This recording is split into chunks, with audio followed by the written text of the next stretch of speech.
And here we are picking up the grand final of the men's freshman 4. We are looking at our crew from LaSalle as they row by. Thank you, Cowbell. We appreciate you. And this is for the Lindy Cup. Lindy is Linda Mood from Marietta, who this is named after. But so we have Case Western and Fairfield in lanes 1 and 2. Drexel, LaSalle in the seated lanes in the middle, and George Washington, Lafayette in the 2 outer lanes in lane 5 and 6. Yeah, so I'm really looking forward to this event. As we were saying in the women's freshman 4, this men's freshman 4 was equally well subscribed with just one more entry than the women, 21 entries here in this men's freshman 4. So really competitive, deep field for these guys to earn a spot in this grand final today. Looking at the picture, it does look like it is probably going to be that crew from LaSalle that is out in front by a pretty serious margin. These guys are really going to town here in this grand final and laying down the law early on to open up a big lead over their competition. Now that, coming into a grand final like this, here you've got I want to say a huge margin, but like you said, substantial margin for LaSalle as they come through this.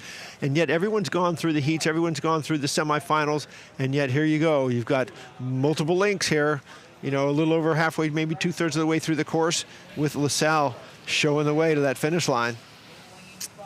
And here's those results from that women's freshman 4, that tremendous race that we just saw.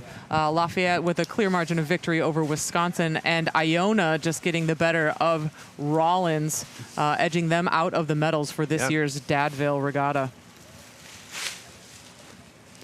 So as they come towards the island here, it is still LaSalle. We'll see if we can get a rating on them.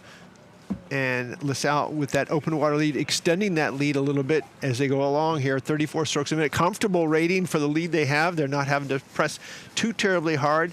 Likely they got out in front early on and just going to hit the groove. At this point, they feel that the sense of that island, they're probably going to raise that rating up, hopefully not too soon. But here they come. They've got several, 4 or 5 boat lengths of open water. For them in the boat now, it's just a matter of execute each stroke.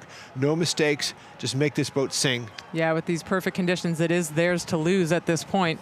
But there is a race that is really heating up for the silver and the bronze between Drexel and Fairfield. Fairfield in the red boat and Drexel in the yellow boat there, coming down the middle of the course. And let's not forget about Lafayette on the far side. I hope these other crews also haven't forgot about them, because they are absolutely in the mix here and challenging for one of the lesser medals as we come into the last 200 meters of this race. Drexel at 37.